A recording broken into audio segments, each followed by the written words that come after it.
India versus NDA 2024 ਚ ਬਾਜੀ ਪਲਟ ਜਾਏਗੀ।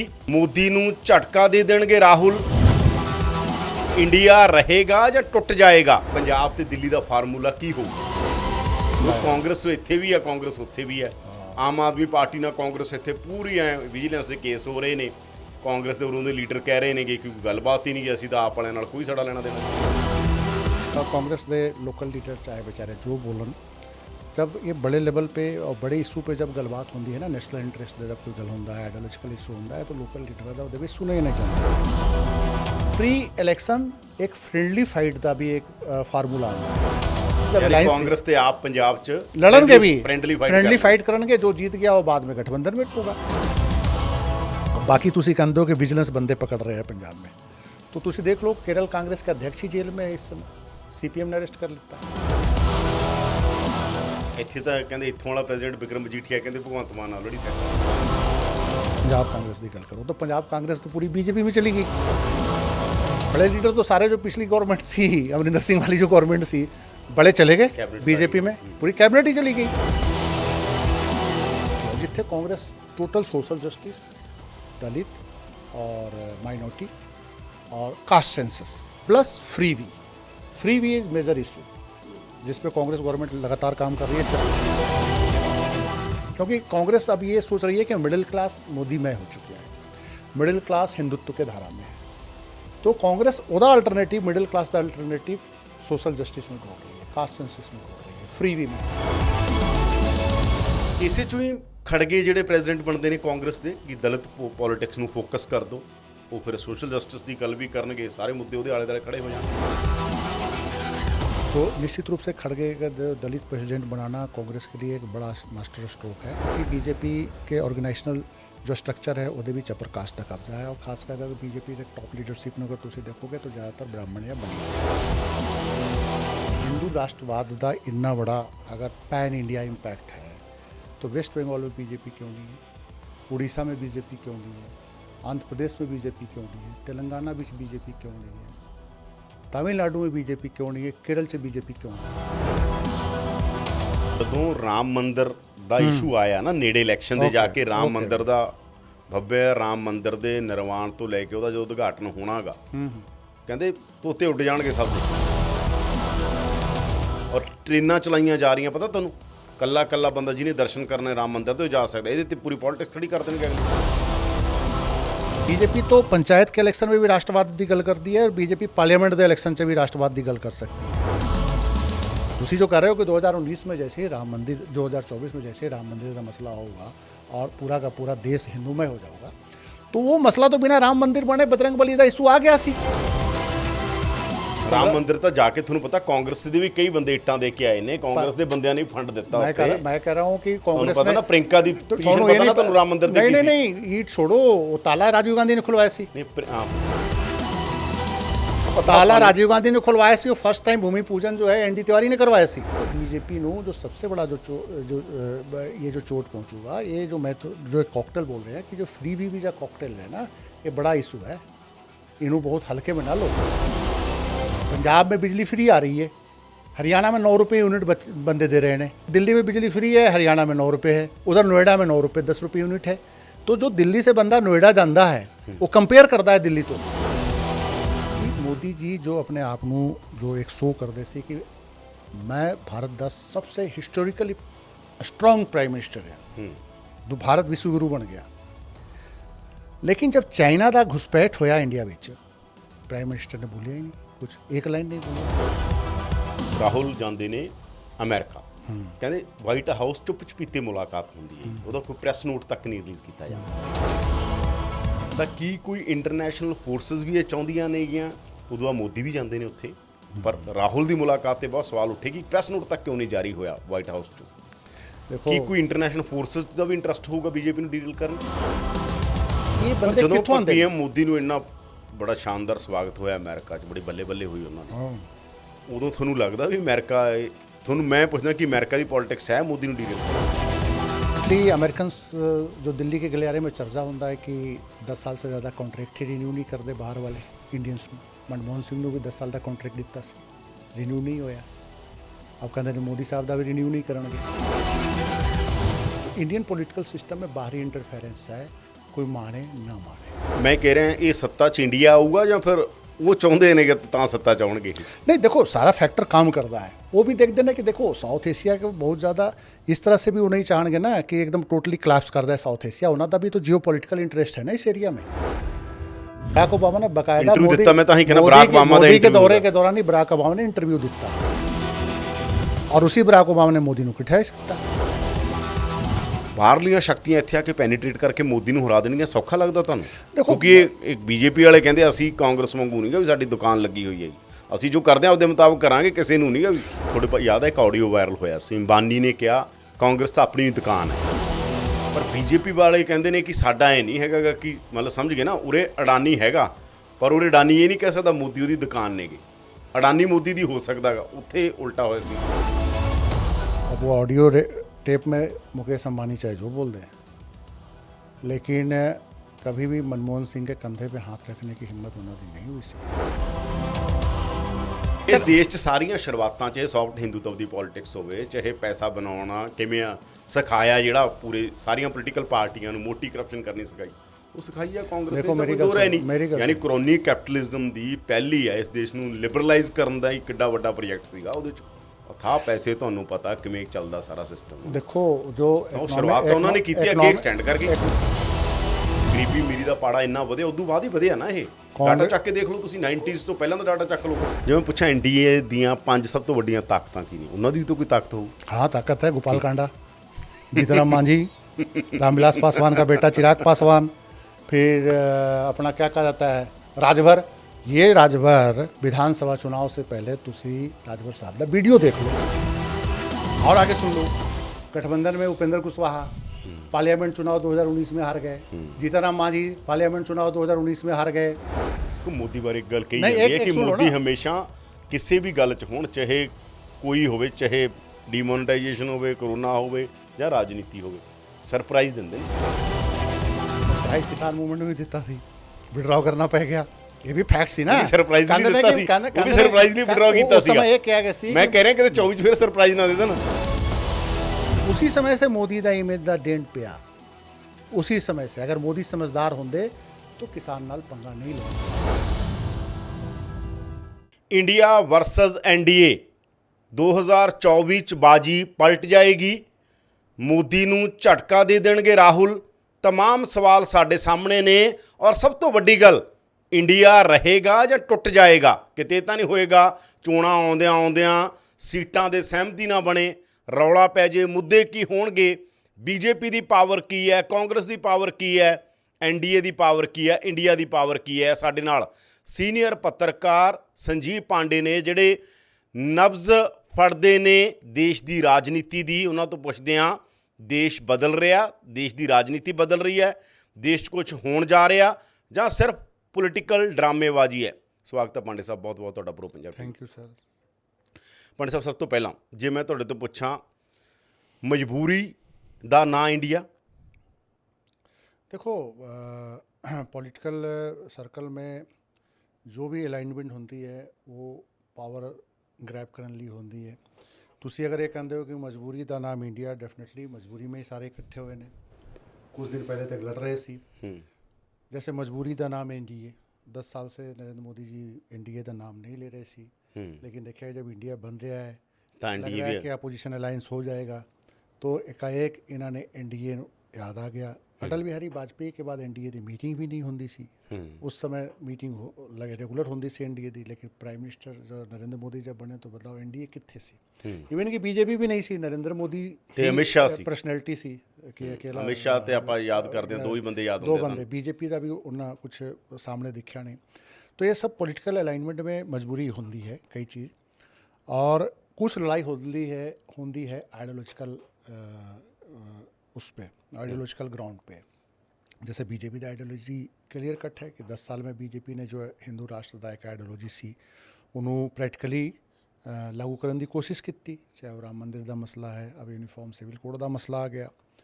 उसी ढंग से जो अपोजिशन की जिन्हें पार्टी ने, बेशक उसदे विच कुछ एनडीए नाल भी रहे ने पहले, टीएमसी जैसे पार्टी रहे ने, डीएमके भी एनडीए नाल पहले रही है, ਅਟਲ ਜੀ ਨਾਲ ਰਹੇ ਸੀ DMK, ਲੇਕਿਨ ਉਹਨਾਂ ਦਾ ਇੱਕ ideological commitment C social justice and secularism. तो वो आइडियोलॉजिकल कमिटमेंट पे वो बंदे बेशक एनडीए नाल रहे, लेकिन एनडीए ਨੂੰ ਮਜਬੂਰ ਕੀਤਾ ਆਪਣੇ ਨਾਲ, मतलब उस एनडीए ਉਹਨਾਂ ਇਸ਼ੂਜ਼ ਦੇ ਉੱਤੇ ਸਪੋਰਟ ਕਰ ਲਿਆ। नहीं, और एनडीए ने एक कॉमन मिनिमम प्रोग्राम बनाया सी, तो फिर वो इशू आया नहीं उस समय वाजपेयी के टाइम में, लेकिन वो अपने इशू से पीछे नहीं हटे, चाहे स्टालिन DMK उस समय करुणानिधि सी, अब स्टालिन है, फिर चाहे TMC है, ये अपने कमिटमेंट नाल एंटी BJP फ्रंट पे सामने नज़र आ रहे हैं। और मैनू लगता है कि जो अभी तक गल हो रही सी कि अपोजिशन इकट्ठा नहीं होगा, PM कौन होगा, चेहरा कौन होगा, सीटें दा बंड होगी ना, तीनों इशू पे देख लो। पहले एक परसैप्शन एक क्रिएट किया गया कि अपोजिशन इकट्ठा किवें होगा, ਉਹਦੇ ਵਿੱਚ BJP सबसे आगे सी, और ਉਹਦੇ ਵਿੱਚ मीडिया का एक बहुत बड़ा पार्ट सी कि अपोजिशन इकट्ठा हो ही नहीं सकता। वो जो परसैप्शन है वो टूट गया, अपोजिशन इकट्ठा हो रहा है, सीरियसली इकट्ठा हो रहा है। सेकेंड जो एक परसैप्शन सी कि अपोजिशन का फेस कौन होगा, कांग्रेस ने कहा कि प्राइम मिनिस्टर का कोई इशू ही नहीं है, इशू देश का आइडियोलॉजी का मसला है, देश को बचाने का मसला है, और कांग्रेस कोई भी सैक्रीफाइस करने लिए तैयार है, वो इशू फ्लॉप कर गया।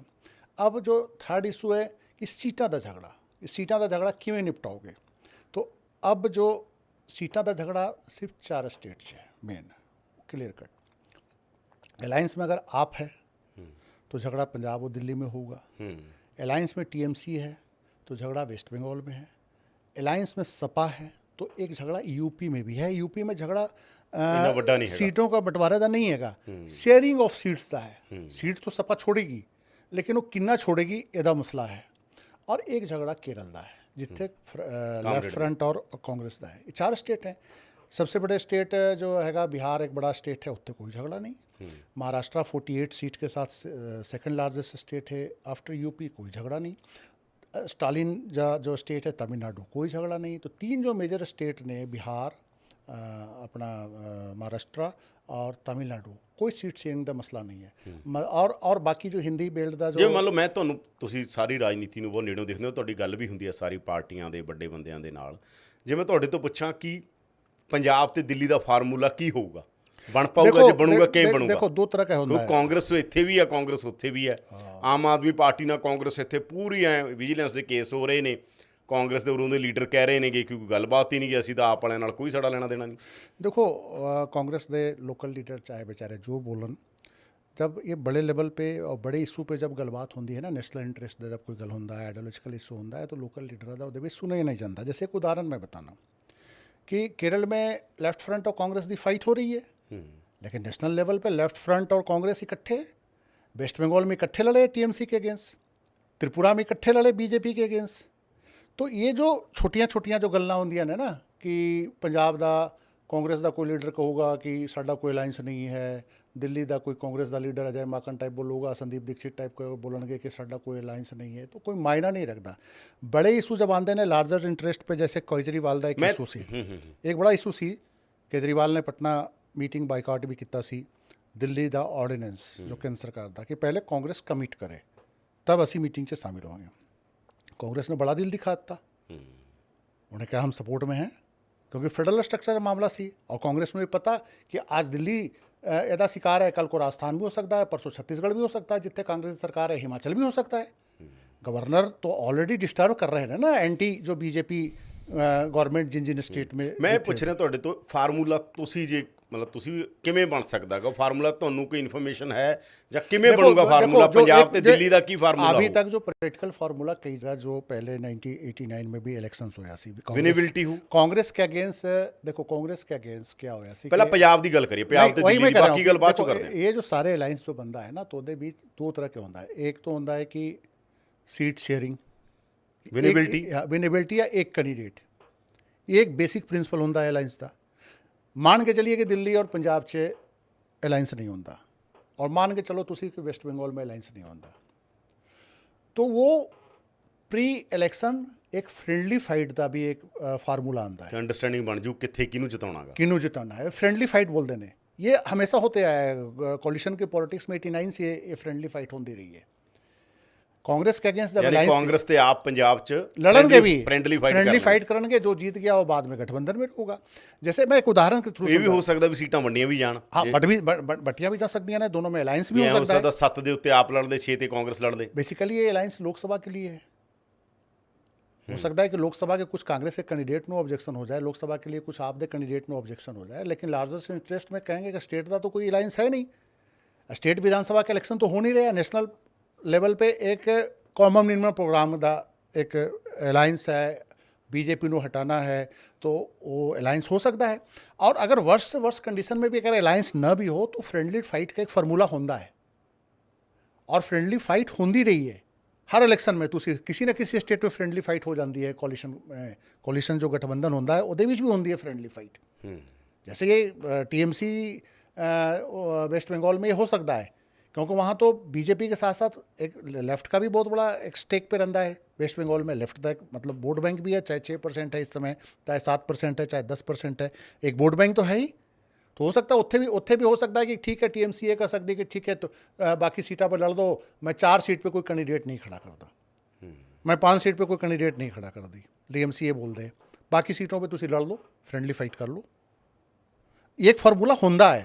तो ये मतलब कि ये कोई ना सोचे कि साडा कोई अलायंस नहीं है, स्टेट लेवल का जो लीडर कहता कोई अलायंस नहीं है, ये कोई मसला नहीं है। ये स्टेट लीडर बोलते रहे ने अपना उन्होंने का भी एक वजूद का मसला होंदा है। अब बाकी तुसी कहते हो कि विजिलेंस बंदे पकड़ रहे हैं पंजाब में, तो तुसी देख लो केरल कांग्रेस के अध्यक्ष ही जेल में है इस समय, सीपीएम ने अरेस्ट कर लेता है। केरल कांग्रेस के प्रेसिडेंट, वर्तमान प्रेसिडेंट जेल में ने उथे केरल में किसी मसले में अरेस्ट होए ने। नेशनल लेवल पे अलायंस है कामरेडा नाल, उत्थे कांग्रेस का प्रेसिडेंट ही अरेस्ट हो गया, गवर्नमेंट सीपीएम दी है।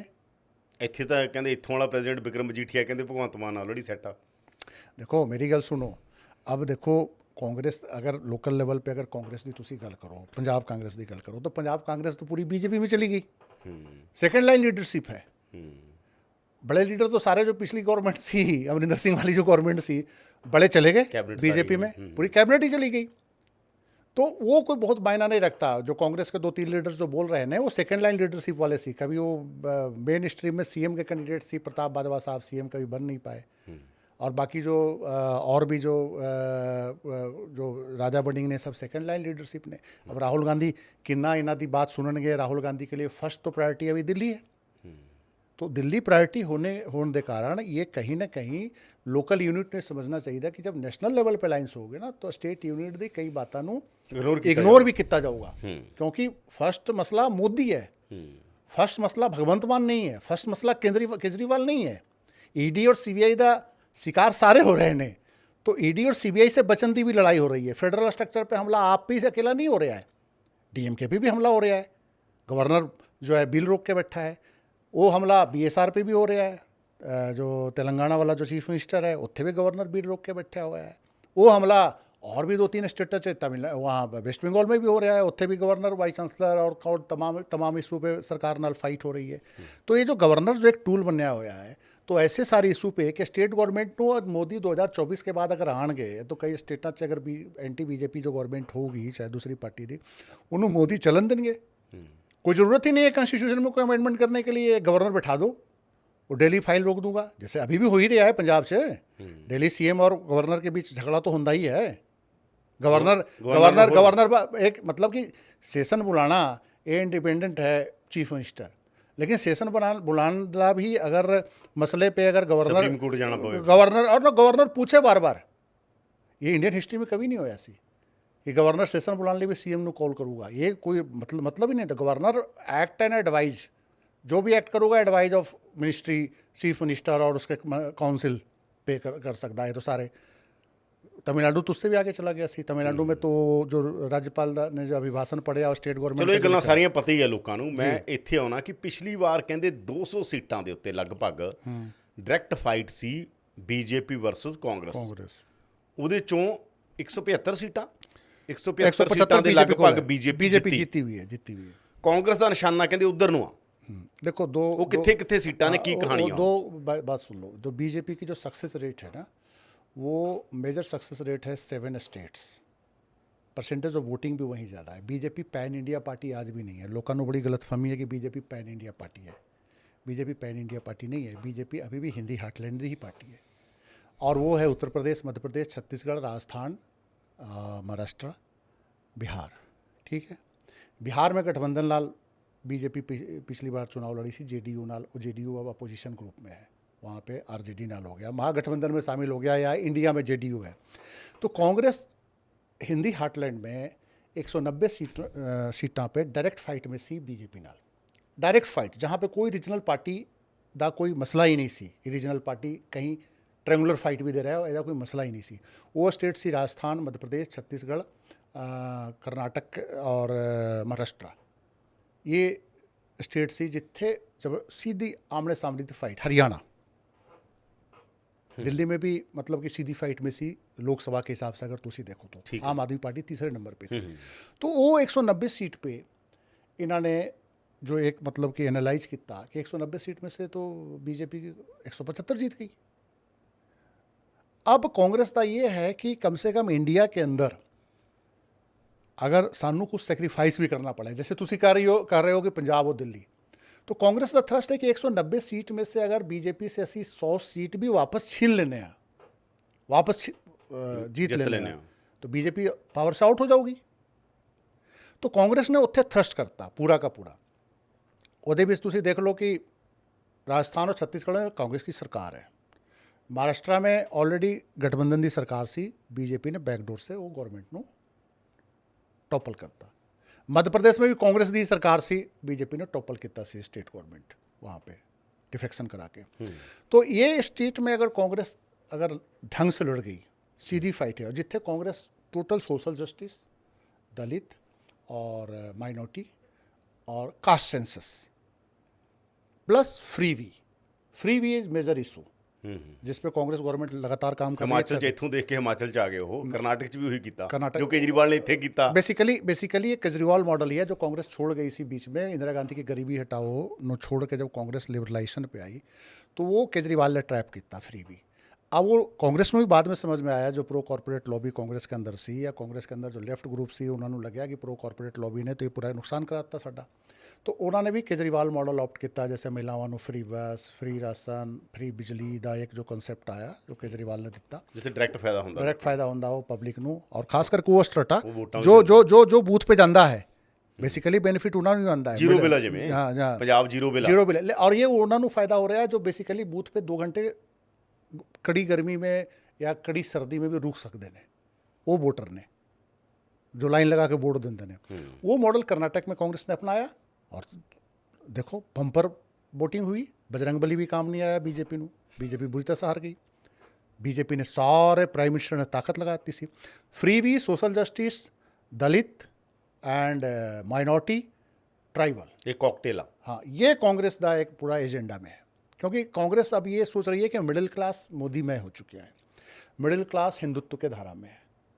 तो कांग्रेस ओदा अल्टरनेटिव, मिडिल क्लास का अल्टरनेटिव सोशल जस्टिस में ढूंढ रही है, कास्ट सेंसस में ढूंढ रही है, फ्री वी में ढूंढ रही है। जैसे कर्नाटक में जो 5 मामला आया है, पेंशन, गृह योजना, फिर यूथ नू 3000 रुपये का पेंशन, प्लस राशन जो हो गया फ्री राशन, प्लस फ्री बिजली एंड फ्री बस सेवा महिला। हाँ, एक वो मतलब कि माइनॉरिटी लेडीज़ वोट, एक जेंडर टारगेट भी कांग्रेस ने किया है आम आदमी पार्टी की तरह। मणिपुर वाला मुद्दा इसी करके उठाया बहुत ज़्यादा कि नहीं, जैसे कर्नाटक में महिलाओं को फ्री बस दिता, तो ये तो जेंडर वाइज हो गया ना, जेंडर वाइज बेनिफिट हो गया ना।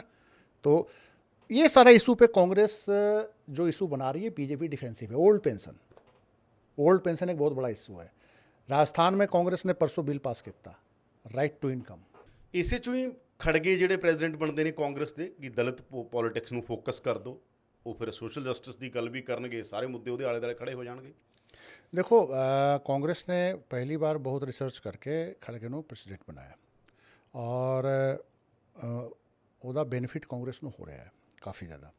मीनस कि जिमें कि दलित मोबिलाइजेशन कई जगह देखा जा रहा है कांग्रेस के फेवर में, और दलित मोबिलाइजेशन के उदी चिंता जो हो गई है हिंदी हार्टलैंड में, यूपी में मायावती को भी चिंता है कि अगर दलित मोबिलाइजेशन खड़गे की तरफ होंगी है। और अखिलेश यादव का भी टोन नरम पै गया। पहले अखिलेश यादव बहुत एरोगेंट नज़र आ रहे थे सन, लेकिन अब वो काफ़ी टोन मतलब स्लो है, क्योंकि अखिलेश यादव ने अब ये महसूस हो रहा है कि एक तो माइनॉरिटी वोट कांग्रेस की तरफ शिफ्ट करने के मैसेज आ रहे हैं। तो अखिलेश यादव ने ये डर हो गया है कि कहीं माइनॉरिटी वोट भी शिफ्ट कर गया और दलितों का भी एक सेगमेंट्स कांग्रेस की तरफ चल गया, तो अखिलेश यादव को सीधा नुकसान होगा, क्योंकि पहला बीजेपी साफ कर रही है, मुड़ के कांग्रेस साफ कर दूँ। कांग्रेस साफ कर दूगी। तो वो फिर अखिलेश यादव का भी टोन स्लो है, नरम है, तो मैनू लगता है कि उत्तर प्रदेश में एक समझौता भी हो जाएगा। बीएसपी वाले ने भी ये मैसेज मिलिया सी कि मुस्लिम वोटर जो है वो कांग्रेस की तरफ मूवमेंट में है, तो बीएसपी का एक लीडरशिप भी गया सी पीछे कांग्रेस पार्टी की लीडरशिप नाल मीटिंग करन के ऐसा यूपी में समझौता करते हैं। लेकिन कांग्रेस ने फिलहाल उदा अभी कोई रिस्पॉन्स बाहर जाहिर नहीं किया और उदा इम्पैक्ट सपा पे पिया और सपा थोड़ा सा नरम हुई है। तो निश्चित रूप से खड़गे का दलित प्रेसिडेंट बनाना कांग्रेस के लिए एक बड़ा मास्टर स्ट्रोक है। हालांकि इलेक्शन के रिजल्ट देखने के बाद पता चलेगा, लेकिन एक निचले लेवल पर मोबिलाइजेशन खासा नज़र आ रहा है और दूसरे पार्टी को प्रॉब्लम हो रहा है, क्योंकि बीजेपी के ऑर्गेनाइजेशनल जो स्ट्रक्चर है ਉਹਦੇ ਵਿੱਚ अपर कास्ट का कब्जा है। और खासकर अगर बीजेपी के टॉप लीडरशिप ਨੂੰ अगर ਤੁਸੀਂ देखोगे तो ज़्यादातर ब्राह्मण या बनिया ने, चाहे जनरल सेक्रेटरी का पूरा लिस्ट देख लो, vice president, national vice president, party president तो ब्राह्मण ही ने, जगत प्रकाश नड्डा। बाकी जो मेन जो सबसे पावरफुल पोस्ट है वो भी ब्राह्मण के पास है, संगठन मंत्री BL संतोष कर्नाटक दे ने, तो वो भी अपर कास्ट ब्राह्मण ने। फिर तुसी जनरल सेक्रेटरी की लिस्ट उठा के देख लो, वाइस प्रेसिडेंट की लिस्ट उठा के देख लो, तो मेजोरिटी बनिया ब्राह्मण कंट्रोल कर रहे हैं। और बीच में मतलब एक सिंबॉलिक कुछ दलित, एक दलित या दो दलित या एक आध मुसलमान तो मतलब एक आध मुसलमान, ऐसे कुछ एक दो OBC, इस तरह के खेल है। बाकी अगर टॉप लीडरशिप प्राइम मिनिस्टर देख लो तो ठीक है, प्राइम मिनिस्टर अपने आप पर जिवें लालपुरा ਨੂੰ ਕੀਤਾ ਗਾ ਨੈਸ਼ਨਲ ਐਗਜ਼ੈਕਟਿਵ ਚ ਲਿਆ ਲਾਲਪੁਰਾ ਨੂੰ। हाँ नहीं, लालपुरा तो चलो पंजाब तो नहीं, लेकिन पूरे देश तो नहीं जानता ना कि माइनॉरिटी के बंदे ने तो बैकवर्ड ने OBC ने लालपुरा। प्राइम मिनिस्टर भी OBC ने, लेकिन एज ए OBC वो पहचान नहीं बना पा रहे ना। ठीक है, एज ए OBC पहचान, वो तो सारे कहते थे संघ और ब्राह्मणिकल सोशल ऑर्डर के कंट्रोल में वो काम कर रहे हैं, RSS के कंट्रोल से काम कर रहे हैं। RSS ने तो बेसिकली ब्राह्मणिकल सोशल ऑर्डर का एक ऑर्गेनाइजेशन बताया जाता है, तो उस हिसाब से मोदी ने। लेकिन ਪਰ ਪੰਡ ਸਾਹਿਬ ਮੈਂ ਕਹਿਣਾ ਗਾ ਕਿ ਇਹ ਸਾਰੇ ਫਾਰਮੂਲੇ ਪਹਿਲਾਂ ਚੱਲਦੀ ਸੀ ਰਾਸ਼ਟਰਵਾਦ ਦੀ ਪੋਲਿਟਿਕਸ, ਉਹਦੇ 'ਚ ਹਿੰਦੂ ਜੋੜ ਕੇ ਜਾਂ ਹਿੰਦੂਤਵ ਨੂੰ ਜੋੜ ਕੇ ਇੱਕ ਹਿੰਦੂ ਰਾਸ਼ਟਰ ਦੀ ਗੱਲ ਚੱਲਣ ਲੱਗੀ। ਉਹਦੇ 'ਚੋਂ ਨੈਸ਼ਨਲਿਜ਼ਮ ਇਸ ਤਰੀਕੇ ਨਾਲ ਖੜਾ ਹੋਇਆ ਕਿ BJP ਦੇ ਬਹੁਤ ਵੱਡੇ ਜਿੰਨੇ ਵੀ ਸਵਪਨ ਦਾਸ ਗੁਪਤਾ ਤੋਂ ਲੈ ਕੇ ਵੱਡੇ ਵੱਡੇ ਜਿੰਨੇ ਉਹਨਾਂ ਨੂੰ ਥਿਓਰਾਈਜ਼ ਕਰਨ ਵਾਲੇ ਨੇ, ਉਹ ਕਹਿੰਦੇ ਆ ਕਿ ਇਹ ਨਗੇਟ ਹੋ ਚੁੱਕੀ ਪੋਲਿਟਿਕਸ, ਜਿਹਦੀ ਪਾਂਡੇ ਗੱਲਾਂ ਕਰਦਾ, ਇਹ ਨਗੇਟ ਹੋ ਚੁੱਕੀ ਹੈ। ਜਿਹੜੀ ਤੁਸੀਂ ਕਹਿੰਦੇ ਹੋ ਕਿ ਕਾਸਟ 'ਤੇ ਹੁਣ ਪੋਲਿਟਿਕਸ ਖੜੀ ਕਰ ਦਾਂਗੇ, ਮਿਨੋਰਿਟੀ ਦੇ ਉੱਤੇ ਕਰ ਦਾਂਗੇ, ਸੋਸ਼ਲ ਜਸਟਿਸ 'ਤੇ ਕਰ ਦਾਂਗੇ, ਜਾਂ ਸੋਸ਼ਲ ਜਸਟਿਸ ਦਾ ਸਵਾਲ ਵੀ ਜਾਣ ਬੁੱਝ ਕੇ ਬਣਾਇਆ ਜਾ ਰਿਹਾ ਹੈਗਾ, ਅਤੇ ਇਹ 'ਤੇ ਖੜੀ ਨਹੀਂ ਹੋਣੀ ਪੋਲਿਟਿਕਸ। ਨਾ ਪਹਿਲਾਂ ਨਹੀਂ ਹੋਈ ਵੀ 19 'ਚ ਵੀ ਸਾਰੇ ਕਹਿੰਦੇ ਸੀਗੇ, 14 'ਚ ਵੀ, 14 ਤਾਂ ਚੱਲ ਛੱਡੋ, 19 'ਚ ਤਾਂ ਸਾਰੇ ਕਹਿੰਦੇ ਸੀਗੇ। हिंदू राष्ट्रवाद और जो कमंडल दी पॉलिटिक्स कब शुरू हुई? जब सोशल जस्टिस का पॉलिटिक्स BP सिंह ने शुरू की 89 से शुरू होगी, रथ यात्रा निकलिया, मंडल वर्सेस कमंडल हो गया। देखो, इंडिया में कास्ट रियलिटी है, रिलीजन भी रियलिटी है, और मैं फिर वही कह रहा कि अगर हिंदू राष्ट्रवाद का इन्ना बड़ा अगर पैन इंडिया इम्पैक्ट है, तो वेस्ट बंगाल में BJP क्यों नहीं है, उड़ीसा में BJP क्यों नहीं है, आंध्र प्रदेश में BJP क्यों नहीं है, तेलंगाना में BJP क्यों नहीं है, तमिलनाडु में BJP क्यों नहीं है, केरल से BJP क्यों नहीं है? हिंदू राष्ट्रवाद का जो प्योर मैं क्या कि BJP का सक्सेस रेट पिछले 2019 के स्टेट वाइज सर्वे कर लो, स्टेट वाइज जो हिंदू राष्ट्रवाद का और एग्रेसिव नेशनलिज्म का इम्पैक्ट हिंदी पट्टी से सी, और हिंदी पट्टी से BJP का सक्सेस रेट 95% से ऊपर सी। मैं बताया तो कि राजस्थान में 100% सी, उत्तर प्रदेश में 70 से ऊपर सीट सी। ਇਹ ਇਸੇ ਕਰਕੇ ਕਿਹਾ ਜਾ ਰਿਹਾ, ਜਦੋਂ ਰਾਮ ਮੰਦਰ ਦਾ ਇਸ਼ੂ ਆਇਆ ਨਾ ਨੇੜੇ ਇਲੈਕਸ਼ਨ ਦੇ ਜਾ ਕੇ, ਰਾਮ ਮੰਦਰ ਦਾ ਭਵਯ ਰਾਮ ਮੰਦਰ ਦੇ ਨਿਰਮਾਣ ਤੋਂ ਲੈ ਕੇ ਉਹਦਾ ਜਦੋਂ ਉਦਘਾਟਨ ਹੋਣਾਗਾ, ਕਹਿੰਦੇ ਤੋਤੇ ਉੱਡ ਜਾਣਗੇ ਸਭ ਦੇ, ਪੋਲਿਟਿਕਸ ਐਂ ਖੜੀ ਕਰੂ BJP। ਔਰ ਟ੍ਰੇਨਾਂ ਚਲਾਈਆਂ ਜਾ ਰਹੀਆਂ, ਪਤਾ ਤੁਹਾਨੂੰ, ਕੱਲਾ ਕੱਲਾ ਬੰਦਾ ਜਿਹਨੇ ਦਰਸ਼ਨ ਕਰਨੇ ਰਾਮ ਮੰਦਰ ਤੋਂ ਜਾ ਸਕਦਾ, ਇਹਦੇ 'ਤੇ ਪੂਰੀ ਪੋਲਿਟਿਕਸ ਖੜੀ ਕਰ ਦੇਣਗੇ ਅਗਲੇ। मैं कह रहा कि BJP के पास एक सेगमेंट रहूगा, लेकिन जो एक उहदे नाल जो एक और इशू है, अनएम्प्लॉयमेंट कितना बड़ा इशू है इस पहले तो 2019 भी सीगा नहीं, अब और वर्ष पोजिशन है। इकोनॉमी कितनी बड़ी इशू है कोविड के बाद, कोविड के बाद इकोनॉमी कितनी बड़ी इशू है। एक मेरी गल सुनो, BJP के राष्ट्रवाद, BJP तो पंचायत के इलेक्शन में भी राष्ट्रवाद की गल करती है, और BJP पार्लियामेंट के इलेक्शन से भी राष्ट्रवाद की गल कर सकती है। पंचायत के इलेक्शन में नाली साफ कराने का काम होता है, काउंसिल के इलेक्शन में नाली साफ कराने का काम होता है, लेकिन दिल्ली नगर निगम में राष्ट्रवाद इशू सी, कश्मीर का इशू उत्थे उठाते ने म्यूनिसपैलिटी में।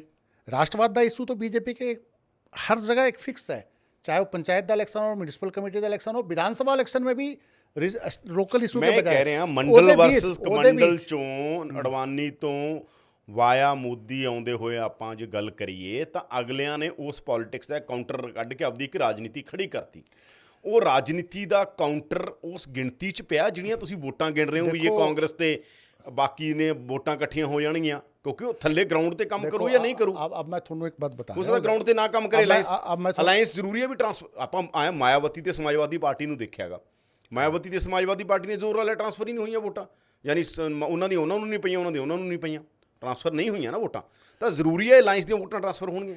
नहीं मैं तो कह रहा कि अलायंस की वोटें ट्रांसफर क्यों नहीं हुआ, कई स्टेटां च होईयां कई स्टेटां च नहीं होईयां। हाँ वही है, ये मिक्स यूपी च नहीं हुई ना, मिक्स हुंदा, लेकिन यूपी च नहीं हुई ना, यूपी च नहीं होया सी। अब यूपी च सब तो ज़्यादा 80 सीटां ने। नहीं यूपी तो आज भी लोग बोल रहे हैं कि बीजेपी का अपर हैंड है। यूपी तो आज भी हर एनालिसिस बोल रहे हैं कि बीजेपी का अपर हैंड है। लेकिन बिहार के बारे में तुसी गल करो आज कि अगर ये महागठबंधन कंटिन्यू कर गया फिर की होगा। बिहार के बारे में ये खुला एनालिसिस है कि अगर ये गठबंधन लड़ूगा नीतीश कुमार और लालू यादव का, बीजेपी 5 सीट से ऊपर नहीं है। उत्तर प्रदेश में तो आज भी बोल रहे हैं कि तमाम अलायंस के बावजूद बीजेपी का अपर हैंड है, क्योंकि बीजेपी ने वहाँ ज़मीनी लेवल पे एक फॉल्ट लाइन ज़बरदस्त क्रिएट करता है बहुत ज़्यादा। दूसरा एक बहुत बड़ा इशू है ना, बहुत बड़ा इशू है कि राष्ट्रवाद 10 साल चल गया, राष्ट्रवाद चल गया, 10 साल का फेज हो गया हिंदू राष्ट्रवाद का फेज। एक दूसरा इशू उठ रहा है कि हिंदू राष्ट्रवाद के बाद जो 4 साल 5 साल में जो रेलवे में बच्चे पेपर देंदे सी, जो SSC दे पेपर देंदे सी, जो मेजर हिंदी पट्टी का इशू है, पंजाब का इशू नहीं है, हिंदी पट्टी राजस्थान हो गया, मध्य प्रदेश हो गया, तमाम हिंदी पट्टी के जो यूथ सी उसका एक मेजर इशू ये भी रहा है रोज़गार, सरकारी नौकरी। पिछले 5 साल में 2019 से रेलवे का फार्म भरया गया, पेपर नहीं दिता गया। और ये एक सबसे बड़ी गल जो है जो कि ये मुस्लिम पार्टिसिपेशन नहीं है। मुसलमान आज भी सरकारी नौकरी से 2-3%, 2.5%, 4% है मैक्सिमम। मेजोरिटी हिंदू बच्चे ने, और मेजोरिटी हिंदू बच्चे अनएम्प्लॉयड हो रहे हैं, पोस्टां ही नहीं निकल रही हैं। तो पोस्ट नहीं निकल रही तो बच्चे भी तो फ्रस्ट्रेट हो रहे हैं। इतना डिग्री लेके पेपर ही नहीं हो रहा है, पेपर हो रहा है तो लीक हो जा रहा है हर जगह। ਉਹ ਤਾਂ ਰਾਜਸਥਾਨ ਚ ਵੀ ਹੋਇਆ, ਫਿਰ ਉੱਥੇ ਕਾਂਗਰਸ ਦੀ ਸਰਕਾਰ। एक इशू है ना, इंपॉर्टेंट इशू, बेरोजगारी तो एक इशू है। ਮੈਂ ਕਹਿੰਦਾ ਕਾਂਗਰਸ बीजेपी ਸਭ ਥਾਈਆਂ ਨਾ ਫਿਰ ਇਹ ਤਾਂ। नहीं ਉਹਦੇ ਵਿੱਚ ਹੈ, ਉਹਨੂੰ ਅਸ਼ੋਕ ਗਹਿਲੋਤ ਨੂੰ ਉਹਦਾ ਹੋ ਸਕਦਾ ਹੈ ਕਿ ਅਸ਼ੋਕ ਗਹਿਲੋਤ ਨੂੰ ਵੀ ਭਾਰੀ ਪੜੂਗਾ। एक मेजर इशू है, ਇਹਨੂੰ इग्नोर नहीं कर सकते। अगर गरीबी मेजर इशू है, फ्री भी मेजर इशू बन गया ना। केजरीवाल ने MCD छीनिया ना कांग्रेस तो, केजरीवाल ने MCD किस इशू पे छीन लिया? केजरीवाल विधानसभा के परफॉर्मेंस के बल पे ही MCD में जीत गया ना। केजरीवाल थोड़े सामने है दिल्ली में, जहाँ बीजेपी कितने साल से नहीं हार रही सी, बीजेपी उत्थे केजरीवाल जीत गया। कैसे जीत गया? यही इशू सी ना, फ्री भी। राजस्थान में आज जो बीजेपी टोटल मतलब कि इतना बुरी तरह से अगर साफ हुई, वहाँ भी तो हिंदुइज्म दे ही, हिंदू राष्ट्रवाद का ही सी ना उत्थे भी।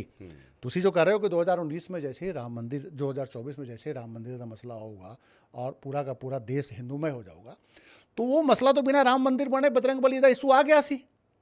पर राम मंदिर ਤੇ ਇੰਟੈਂਸਿਟੀ ਗ੍ਰੈਵਿਟੀ 'ਚ ਫਰਕ ਬਹੁਤ नहीं महाराष्ट्र वहाँ कर्नाटक में तुसी लास्ट ਰਾਮ ਮੰਦਿਰ ਤਾਂ ਜਾ ਕੇ ਤੁਹਾਨੂੰ ਪਤਾ ਕਾਂਗਰਸ ਦੇ ਵੀ ਕਈ ਬੰਦੇ ਇੱਟਾਂ ਦੇ ਕੇ ਆਏ ਨੇ, ਕਾਂਗਰਸ ਦੇ ਬੰਦਿਆਂ ਨੇ ਫੰਡ ਦਿੱਤਾ ਉੱਥੇ। मैं कह रहा हूँ कि कांग्रेस ਪਤਾ ਨਾ ਪ੍ਰਿੰਕਾ ਦੀ ਪੋਜੀਸ਼ਨ ਪਤਾ ਨਾ ਤੁਹਾਨੂੰ ਰਾਮ ਮੰਦਿਰ ਦੀ ਕੀ ਸੀ? नहीं ईट छोड़ो, वो ताला राजीव गांधी ने खुलवाया सी। ਨਹੀਂ ਆਹੋ ताला राजीव गांधी ने खुलवाया सी, ईट तो छोड़ो। ਉਹ ਤਾਂ ਪਤਾ ताला राजीव गांधी ने खुलवाया सी। फर्स्ट टाइम भूमि पूजन जो है ND तिवारी ने करवाया सी उत्थे। वो हिंदुत्व के मसले पे, ये तो सुप्रीम कोर्ट के ऑर्डर पे सारा हो रहा है, लेकिन उससे पहले हिंदुत्व के मसले पे वो कांग्रेस भी करती रही है, कांग्रेस करती रही है, पॉलिटिक्स करती रही है कांग्रेस, हिंदुत्व की पॉलिटिक्स। तो ये जो है ना बेसिकली जो बीजेपी नो जो सबसे बड़ा ये जो चोट पहुंचूगा, ये जो मैं तो जो कॉकटेल बोल रहे हैं कि जो फ्री वीजा कॉकटेल है ना, ये बड़ा इशू है। इन्हों बहुत हल्के में ना लो। पंजाब में बिजली फ्री आ रही है, हरियाणा में 9 रुपये यूनिट बंदे दे रहे हैं, दिल्ली में 9 रुपये, दिल्ली में बिजली फ्री है, हरियाणा में 9 रुपये है, उधर नोएडा में 9 रुपये 10 रुपये यूनिट है। तो जो दिल्ली से बंदा नोएडा जाता है वो कंपेयर करता है दिल्ली तो ये तभी तो प्राइम मिनिस्टर बार बार कहते हैं फ्री दी रेवड़ी, फ्री भी देश बेच देंगे, वो बेच देंगे। ये एक बड़ा जो इशू है ना। और दूसरा जो सबसे बड़ा इशू एक और भी है, जो छोटे छोटे इशू है जो बंदे ਨੂੰ समझ में आ रही कि मोदी जी जो अपने आप ਨੂੰ जो एक शो करते सी कि मैं भारत का सबसे हिस्टोरिकली स्ट्रॉन्ग प्राइम मिनिस्टर है, तो भारत विश्व गुरु बन गया। लेकिन जब चाइना का घुसपैठ होया इंडिया विच, प्राइम मिनिस्टर ने बोलिया ही नहीं, कुछ एक लाइन नहीं बोलिया। आज भी प्राइम मिनिस्टर कहते हैं कि कोई ना घुसया सी ना घुसूगा, और खबर आ रही हैं और सरकार ही एक तरफ कर रही है कि 25.5 पेट्रोलिंग पॉइंट चाइना के कब्जे में है। तो ये जो एक मोदी का इमेज जो सी ना, मोदित्व का एक इमेज सी 56 इंच वाला ਜਿਹੜਾ। हाँ, वो इमेज टोटली चाइना ने तोड़ता। ਅੱਛਾ, ਹੁਣ ਆਪਾਂ ਇਸੇ ਬਹਾਨੇ ਚਰਚਾ ਕਰ ਲਈਏ। ਰਾਹੁਲ ਜਾਂਦੇ ਨੇ ਅਮਰੀਕਾ, ਕਹਿੰਦੇ ਵਾਈਟ ਹਾਊਸ ਚੁੱਪ ਚਪੀਤੇ ਮੁਲਾਕਾਤ ਹੁੰਦੀ ਹੈ, ਉਹਦਾ ਕੋਈ ਪ੍ਰੈਸ ਨੋਟ ਤੱਕ ਨਹੀਂ ਰਿਲੀਜ਼ ਕੀਤਾ ਜਾਂਦਾ। ਤਾਂ ਕੀ ਕੋਈ ਇੰਟਰਨੈਸ਼ਨਲ ਫੋਰਸਿਸ ਵੀ ਇਹ ਚਾਹੁੰਦੀਆਂ ਨੇਗੀਆਂ?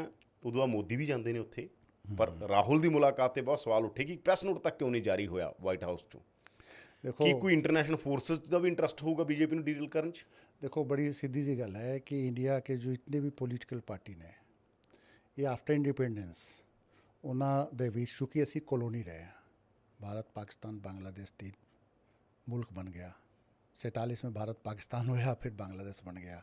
तीनों के एस्टेब्लिशमेंट में ब्रिटेन और अमेरिकन जो सिस्टम था प्रेजेंस बहुत स्ट्रॉन्ग है, चाहे वो उन्होंने एजेंसीज हो, चाहे उन्होंने CIE ਹੋਵੇ, कॉरपोरेट M5 ਹੋਵੇ, और कॉरपोरेट भी पैरेलल कॉरपोरेट भी काम करता है। कॉरपोरेट का पूरे वेस्ट एशिया से लेकर साउथ एशिया तक सब दा ऑपरेशन है।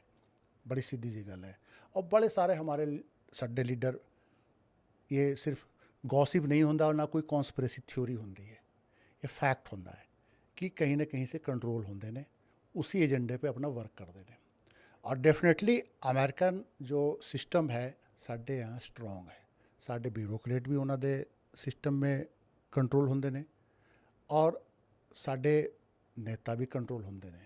और 1990 के बाद तो तुसी देखोगे कि जो ब्यूरोक्रेट,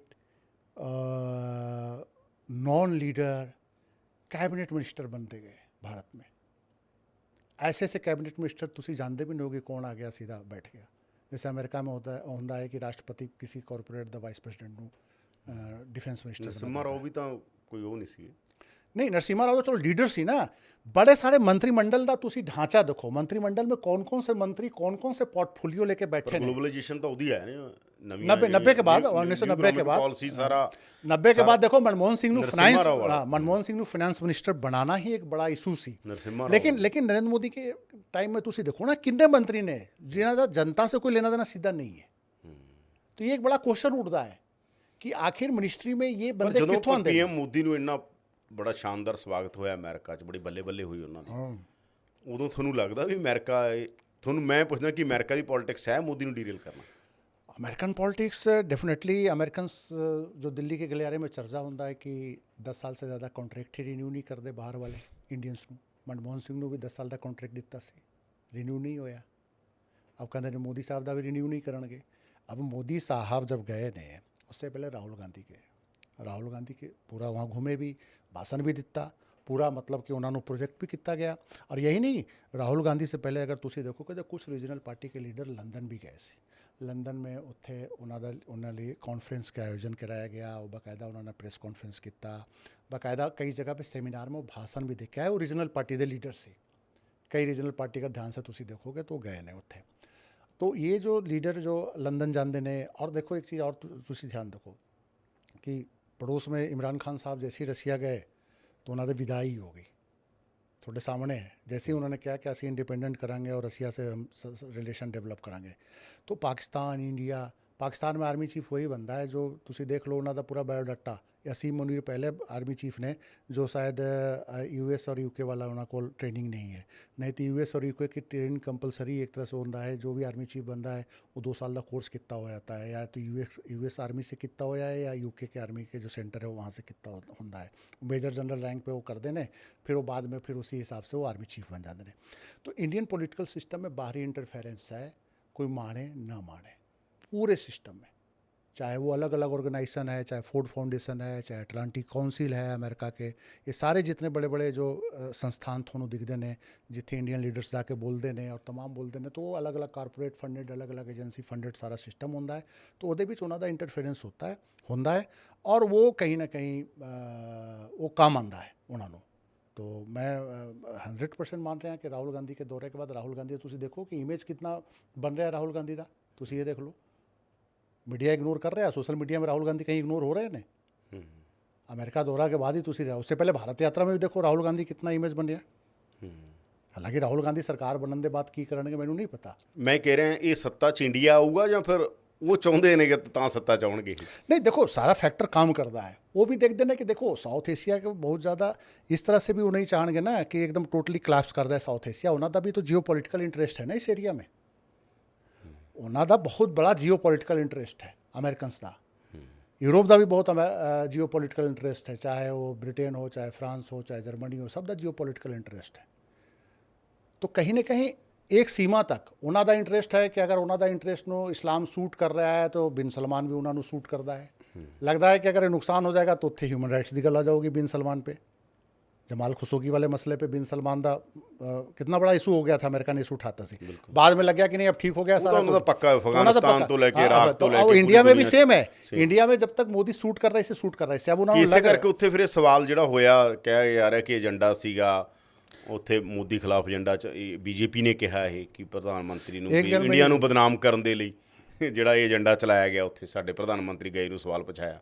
सबरीना ਸਵਾਲ ਪੁੱਛਣਾ ਆਪਾਂ ਮੰਨਦੇ ਹਾਂ ਪੱਤਰਕਾਰ ਦਾ ਹੱਕ ਆ, ਪਰ ਕਹਿੰਦੇ ਇਹ ਬੀਜੇਪੀ ਨੇ ਕਿਹਾ ਪ੍ਰੈਸ ਕਾਨਫਰੰਸਾਂ दो ਕਰਕੇ। गल्लां ने तो फिर सबरीना सिद्दीकी ਨੂੰ बीजेपी टारगेट ना करे। सबसे पहले बराक ओबामा ਨੂੰ टारगेट करना सी। बराक ओबामा ने बकायदा Interview ਦਿੱਤਾ, ਮੈਂ ਤਾਂ ਹੀ ਕਹਿੰਦਾ ਬਰਾਕ ओबामा ਦਾ मोदी के interview दौरे ਦਾ। के दौरान ही बराक ओबामा ने इंटरव्यू दिता।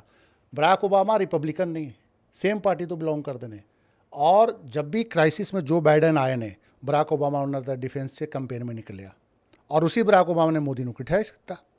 क्यों किया? डेमोक्रेटिक पार्टी का कंसेंट ही होगा ना, तभी बराक ओबामा ने बोलिया ना कि अमेरिका के पूर्व प्रेसिडेंट ने बराक ओबामा, और पूर्व प्रेसिडेंट जो बाइडन के खास फ्रेंड जो बाइडन ਨੂੰ कई जगह मतलब कि बचाने वाले मिड कैंपेन में निकल के जो बाइडन ਨੂੰ बचाने ਲਈ वाले बंदे ने मोदी ਨੂੰ क्रिटिसाइज किया। फिर सबरीना सिद्दीकी ने क्वेश्चन भी पूछा, तो डेफिनेटली हालांकि सबरीना सिद्दीकी ने कोई ਉਹਦਾ ਰਾਈਟ ਆ, कोई गलत सवाल क्वेश्चन भी पूछना नहीं, right राइट ही नहीं, क्वेश्चन में सब्सटेंस सी ਮੈਂ ਕਹਿੰਦਾ ਕੋਈ ਵੀ ਹੋਵੇ ਇਹ और ਕਿਉਂ ਕੋਈ ਵੀ ਸਵਾਲ ਹੋਵੇ। सब्सटेंस सी, और मैंने लगता है कि मोदी का जवाब बहुत सैटिस्फैक्टरी नहीं सी।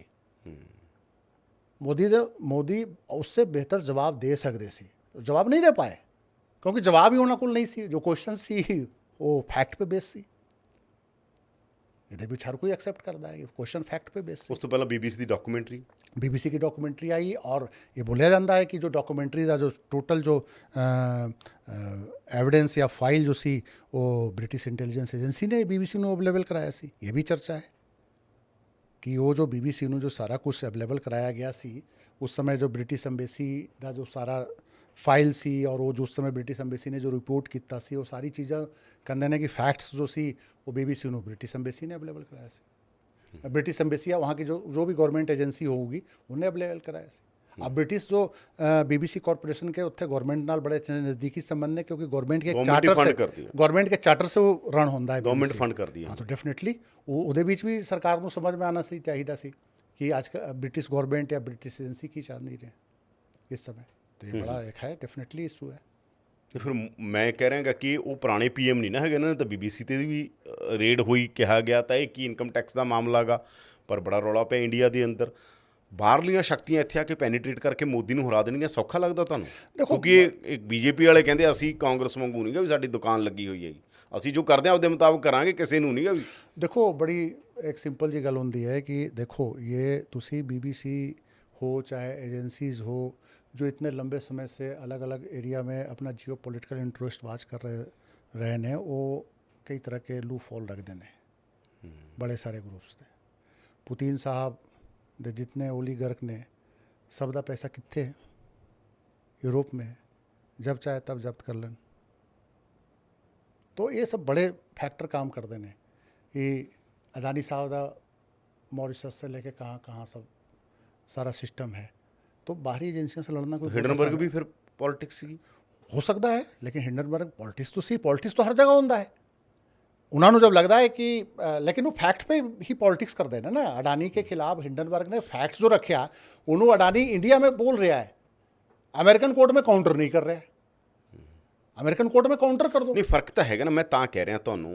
थोड़े याद है एक ऑडियो वायरल होया सी, अंबानी ने कहा कांग्रेस तो अपनी दुकान है, याद थोड़े नीरा राडिया टेप्स वेले कांग्रेस तो दुकान अपनी।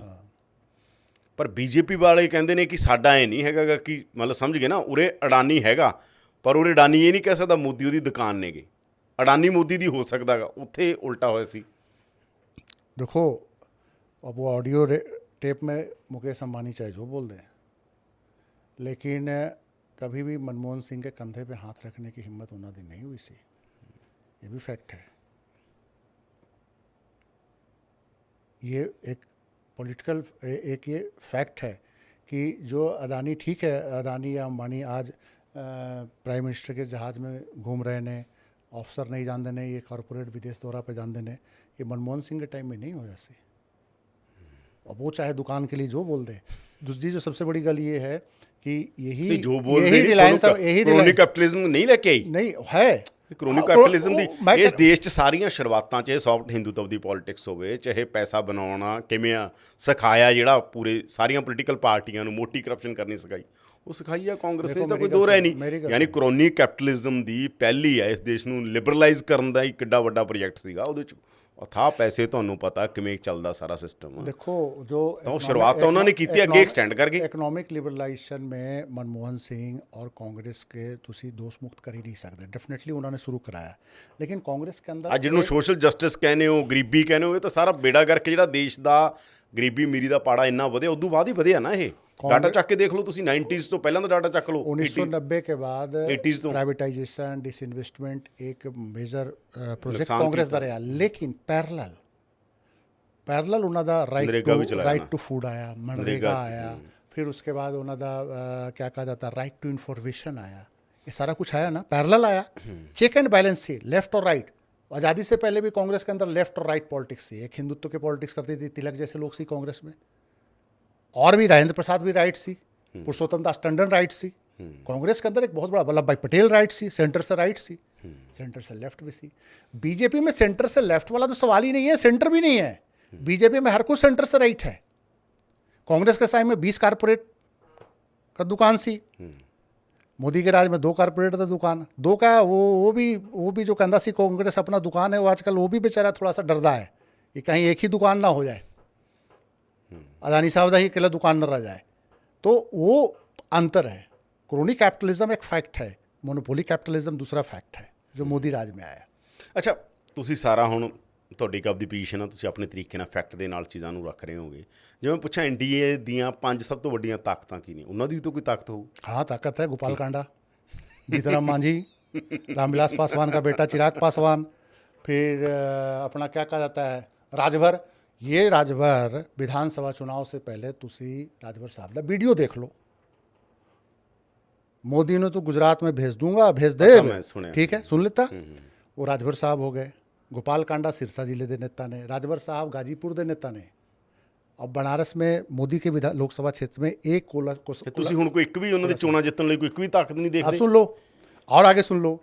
गठबंधन में उपेंद्र कुशवाहा पार्लियामेंट चुनाव 2019 में हार गए, जीतनराम मांझी पार्लियामेंट चुनाव 2019 में हार गए। तो ये ताकत ने 38 जो दल है ਉਹਦੇ बीच जो मेजर जो अलायंस मोदी ਦੇ ਅਲਾयंस ਪਾਰਟਨਰ में एक अकाली दल। देखो मोदी बारे एक गल कही जाती है कि मोदी हमेशा किसी भी गल च होण, चाहे कोई होवे, चाहे डीमोनेटाइजेशन होवे, कोरोना होवे ਜਾਂ राजनीति होवे, सरप्राइज ਦਿੰਦੇ ਨੇ। सरप्राइज किसान मूवमेंट में भी ਦਿੱਤਾ ਸੀ, विड्रॉ करना पै गया। ये भी फैक्ट ਸੀ ਨਾ। सरप्राइज ਨਹੀਂ ਦਿੱਤਾ ਸੀ, ਉਹ ਵੀ ਸਰਪ੍ਰਾਈਜ਼ ਲਈ ਵਿਡਰਾਅ ਕੀਤਾ ਸੀਗਾ। ਇਹ ਕਿਹਾ ਗਿਆ ਸੀ, ਮੈਂ ਕਹਿ ਰਿਹਾ ਕਿ 24 ਫਿਰ ਸਰਪ੍ਰਾਈਜ਼ ਨਾ ਦੇ ਦੇਣ। ਮੈਂ ਕਹਿ ਤਾਂ ਰਿਹਾ ਕਿ ਮੋਦੀ ਕਹਿੰਦੇ ਸੀ ਕਿ ਮੋਦੀ ਪਿੱਛੇ ਨਹੀਂ ਹਟ ਸਕਦੇ। उसी समय से मोदी का इमेज का डेंट पिया। उसी समय से अगर मोदी समझदार होंगे तो किसान नाल पंगा नहीं लेंदे। शायद वो समझ गए कि बिहार वाले किसान और पंजाब वाले किसान सेम होंगे, या गुजरात वाले किसान या पंजाब वाले किसान सेम होंगे। हालांकि मोदी साहब चंडीगढ़ बड़े लंबे टाइम रहे हैं, फिर भी पंजाब के किसानों का माइंड सैट समझ नहीं पाए। और वो पूरा का ਜਦੋਂ ਇੰਚਾਰਜ ਹੁੰਦੇ ਤੁਸੀਂ ਮਿਲੋ ਉਦੋਂ ਰਿਪੋਰਟਰ ਹੁੰਦੇ ਸੀਗੇ ना? उस समय मैं पंजाब यूनिवर्सिटी में स्टूडेंट सी। स्टूडेंट सी। अच्छा, उस बाद आए KL शर्मा चुनाव लड़ रहे सी, इंचार्ज सी, असी भी गए सी चुनाव प्रचार में शर्मा जी दे।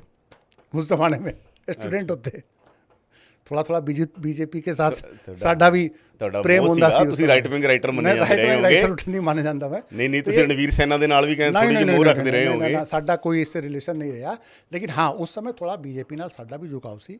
ਉਸ ਸਮੇਂ ਲੱਗਦਾ ਸੀ ਕਿ बीजेपी ਕੋਈ ਬਦਲਾਅ ਕਰ, ਸੱਚਮੁੱਚ ਕੋਈ ਬਦਲਾਅ ਦੀ ਗੱਲ ਆਂਦੀ ਸੀ। और बीजेपी ਦੇ ਨਾਰੇ ਸੇ ABVP ਨਾਲ ਰਹੇ ਹੋ ਤੁਸੀਂ ਥੋੜਾ ਬਹੁਤ? ਨਾ ABVP ਨਾਲ ਨਹੀਂ ਰਿਹਾ, लेकिन मतलब हाँ ठीक है कि बीजेपी के नारे ਨਾਲ ਅਸੀਂ मतलब कि थोड़ा सा असी भी मुगालते में आ गए सी कि कुछ ना कुछ इस देश में चेंज आऊगा। कांग्रेस बहुत करप्ट है, क्षेत्रीय पार्टियां बड़ी करप्ट है, ये सब मैनू लगता सी। लेकिन वो तो अब सारा वो धुल गया। तो मैंने ये लगता है कि ये जो सारा किसान मूवमेंट के कारण जो मोदी का जो एक मतलब कि डाउनफॉल आया, देखो 2019 जितने के बाद मोदी को लग गया कि सानू तो इस देश में कोई चैलेंज नहीं है। फर्स्ट चैलेंज पंजाब से मिले हो मोदी साहब को, वो पंजाब के किसान ਨੂੰ पूरा देश थैंक्स करे कि किसानों ने 2-3 चीज़ां बताया कि मूवमेंट किमें चलता है। जो मूवमेंट खत्म ही हो गई सी पब्लिक मूवमेंट, वो किसान पंजाब के किसान ने बताया। दूजा जो सबसे बड़ी बात ये सी कि ਤੁਸੀਂ देख लो कुछ किसान मूवमेंट का एक इंपैक्ट देखो। लेबर कोड तैयार पिया है, हिम्मत नहीं हो रही लागू करन दी, क्योंकि इन्हों गौरमेंट ने ऑफिसर ने कहा कि पहले तो तुसी देख लेता नतीजा, दूजा कॉरपोरेट और लेबर कोड पूरा कॉरपोरेट ने तैयार किया है, वो भी बॉम्बे से तैयार होकर आया है, कोई भी गवर्नमेंट ऑफ इंडिया के अफसर ने नहीं तैयार किया है। गवर्नमेंट ऑफ इंडिया के एक अफसर ने ऑब्जेक्शन किया तो उन्होंने बोला गया कि कहता है कि तू करना है तो कर दे, नहीं तो तू जा, तेरे जगह कोई और अफसर लगा देवांगे लेबर मिनिस्ट्री में, ठीक है। तो उसी ढंग से किसान का भी फाइल तैयार होया सी, वो कोई इंडियन गवर्नमेंट के अफसर या वकील तो तैयार किया नहीं सी, वो भी बॉम्बे से तैयार होकर आया सी। सर्टेन कॉरपोरेट्स का इंटरेस्ट सी, वो इन्होंने लागू करता, क्योंकि कोई भी सारा बिल जो आंदा है वो वही तैयार कर देने, उन्होंने क्या इंटरेस्ट है। ये भी एक अंतर है यूपीए मनमोहन सिंह और ਉਹਦੇ ਵਿੱਚ, क्योंकि तुसी लेजिस्लेशन का पूरे प्रोसेस ਨੂੰ देखो। लेजिस्लेशन में प्रोसेस में ये अब अंतर है मोदी 2 में कि वो सेलेक्ट कमेटी भी नहीं जानता, वो स्टैंडिंग कमेटी भी नहीं जानता, और प्री लेजिस्लेशन जो एक जो कंसल्ट होता है वो भी नहीं होता। तुसी 2019 से लेके अब तक का आंकड़ा देख लो, वो तो बहुत सारे चेंज हो रहा है। ईडी वाले मसले च आप देखा डायरेक्ट तमाम मसले पे हो रहा है। और जो बिल लगता है कि राज्यसभा में अगर नहीं पास होता है तो उन्होंने मनी बिल के थ्रू पास करा लेंगे नहीं। तो ये एक बड़ा एक मतलब कि मोदी का ये जो सारा कुछ 2019 के बाद जो एरोगेंसी आई ना, 2019 से पहले वो समझ रहे थे कि कैसे कैसे डील हो सकता है। जब 2019 में बहुत ही थम्पिंग मेजोरिटी मिल गया तो मोदी साहब को कुछ गलत फहमी हो गया, उसी में वो किसान बिल भी आ गया, वो पंगा पै गया। ਉਹਦੇ बीच ये पूरे देश में मैसेज चल गया कि पंजाब के किसान जब कोई दा नहीं होगा। मैं पूछ रहा कि ਕੋਈ ਇਹੋ ਜਿਹਾ ਦਾ ਤਾਂ ਦੇਖੋ, ਇਹ ਤਾਂ ਹੁਣ ਤੁਹਾਡੀ ਅਸੈਸਮੈਂਟ ਆ, ਉਹਨਾਂ ਦਾ ਕੋਈ ਇਹੋ ਜਿਹਾ ਦਾ ਹੋ ਸਕਦਾ ਵੀ ਦੇਖੋ ਸਾਰਿਆਂ ਨੂੰ ਝਟਕਾ। ਇੱਥੋਂ ਤੱਕ ਵੀ ਗੱਲਾਂ ਚੱਲ ਰਹੀਆਂ ਨੇ ਕਿ ਇੰਡੀਆ ਟੁੱਟ ਸਕਦਾ ਹੈਗਾ, ਇੰਡੀਆ ਤੜਵਾਇਆ ਜਾ ਸਕਦਾ। ਉਹ ਮੇਰੀ ਗੱਲ ਸੁਣੋ, ਇੰਡੀਆ ਟੁੱਟ ਸਕਦਾ ਹੈ, ਇਹਦੇ ਵਿੱਚ ਕੋਸ਼ਿਸ਼ ਜਾਰੀ ਹੈ। ਕੁਝ ਦਲਾਂ ਮੇਰੀ ਗੱਲ ਸੁਣੋ, ਅਜੀਤ ਪਵਾਰ ਕਿਵੇਂ ਟੁੱਟਿਆ? ਅਜੀਤ ਪਵਾਰ ਤੁਹਾਡੇ ਸਾਹਮਣੇ ਹੈ। ਜੀਤਨ ਰਾਮ ਮਾਂझी भी तो इंडिया ਦਾ पार्ट ਸੀ, ਉਹਨੂੰ ਤੋੜਿਆ ਗਿਆ कि नहीं तोड़ा गया? मुकेश सहनी भी उधर सी बिहार में 2-3 टूटे गए। और तो और जो रामविलास पासवान के मुंडे ਨੂੰ इन्होंने मंत्री नहीं बनाया सी, और जो अकेला घूम रहा सी, देख रहा सी कि किधर मैनू जगह मिलूगा, इधर इंडिया साइड में असी देखिए कि इधर एनडीए साइड में देखिए, क्योंकि उनके पिताजी बड़े मौसम विज्ञानी, उन्होंने पहले ही पता चल जाता है पावर में कौन आ रहा है। तो वो तोड़न की पूरी कोशिश है। राजभर सपा नाल सी, राजभर ਨੂੰ भी तोड़िया। सवाल ये है कि इंडिया ਨੂੰ अगर तुसी तोड़ना है तो डीएमके ਨੂੰ तोड़ोगे तब पता चलूगा, टीएमसी ਨੂੰ तोड़ो तब पता चलूगा, जेडीयू ਨੂੰ तोड़ोगे तब पता चलूगा। ये 3 बड़े एनसीपी ਨੂੰ तोड़ो, मेन अजीत पवार ਨੂੰ तोड़ देता, शरद पवार तो नहीं टूटिया। तो ये जो बड़े बड़े जो ग्रुप ने इंडिया में, उन्होंने तोड़ोगे तो बात बनूगा। अब एनडीए जो मेजर पार्ट सी अकाली दल और सुखबीर बादल वाला ग्रुप और प्लस टीडीपी, दोनों नहीं आए अभी तक। वो दोनों भी बाउंड्री लाइन पे खड़े नहीं इस समय, देख रहे नहीं, वो देख रहे हैं कि गेम किधर जानता है। जगनमोहन रेड्डी भी नहीं आया। 4 पार्टियां ऐसी बड़ी पार्टियां ने जाना औखा होगा इंडिया नाल, तो वो दोनों नाल औखा हो गया। अकाली दल तो फंस गया बीच में, उधर तो एनडीए तो जा सकता नहीं, एनडीए से जा सकता है। किसान वाला मसला है, सिख वोट का मसला है, पंथक वोट का मसला है अकाली दल के लिए। लेकिन मेजर इशू जो देखो ना कि 4 ऐसी पार्टियां ने जो अभी बाउंड्री लाइन पे खड़े रहे, और मेजर ग्रुप ने वो जगनमोहन रेड्डी, चंद्रशेखर राव तेलंगाना वाला, भारत राष्ट्र समिति भारत राष्ट्र समिति जो भी पार्टी है उन्होंने, और नवीन पटनायक। इन्होंने अभी डिस्टेंस मेंटेन कर लेता है। ये अभी देख रहे हैं कि गेम किधर जाता है। वो वेट करेंगे 3 विधानसभा इलेक्शन। वो इंडिया नाल भी अब थोड़े किनारे हो रहे हैं, सेंटर नाल चलते हैं, क्योंकि उन्होंने तो सेंटर से पैसे पूसे लेना होता है। प्लस कुछ कॉरपोरेट घराने भी सेंटर और ये 3 दलों बीच मीडिएट भी करता है। केसीआर से तो मीडिएशन नहीं है, लेकिन नवीन पटनायक से सेंटर, कुछ कॉरपोरेट घराने नवीन पटनायक और नरेंद्र मोदी के बीच मध्यस्थ ने मीडिएट कर देने। तो वो चूँकि उड़ीसा में काफ़ी ज़्यादा वो है कॉरपोरेट का इन्वेस्टमेंट है, तो वहाँ कॉरपोरेट का अपना इंटरेस्ट कारण स्टेट गवर्नमेंट और सेंट्रल गवर्नमेंट की भी जो चाहते हैं कि अच्छा लाइजनिंग रहे, ताकि उनका कारोबार चलता रहे, बढ़िया उनका कारोबार चलता रहे। तो ये 4 दल तो पहले देखो ना कि वो 4 दल एनडीए नाल आंदे ने कि नहीं। नवीन पटनायक, जगनमोहन रेड्डी, चंद्रबाबू नायडू और चंद्रशेखर राव, 4 पार्टी ने जो अभी इंडिया में भी नहीं, एनडीए में भी नहीं। गोपाल कांडा के लेके, जीतन राम मांझी लेके, राजभर को लेके, रामविलास पासवान के बेटे को लेके, रामविलास पासवान का बेटा अलग है और वो जो भाई है वो अलग ग्रुप बनाए हुए हैं मंत्री ने। तो ये नाल अभी हम ये नहीं कह सकते कि 38 पार्टी और एनडीए में कोई बहुत मेजर दल AIADMK को छोड़ के, जयललिता की पार्टी को छोड़ के कोई भी ऐसी पार्टी मैनू नज़र नहीं आया जो एक ਜ਼ਿਲ੍ਹੇ ਤੋਂ ਬਾਹਰ ਹੋ ਜਿਹਦਾ ਪ੍ਰਭਾਵ। ਬਿਲਕੁਲ, ਧੰਨਵਾਦ ਪਾਂਡੇ ਜੀ ਸਾਡੇ ਨਾਲ ਗੱਲਬਾਤ ਕਰਨ ਦੇ ਲਈ। ਬੜੀ ਡਿਟੇਲ 'ਚ ਗੱਲਬਾਤ ਹੋਈ, ਤੁਹਾਡਾ ਬਹੁਤ ਬਹੁਤ ਧੰਨਵਾਦ। ਥੈਂਕ ਯੂ ਜੀ।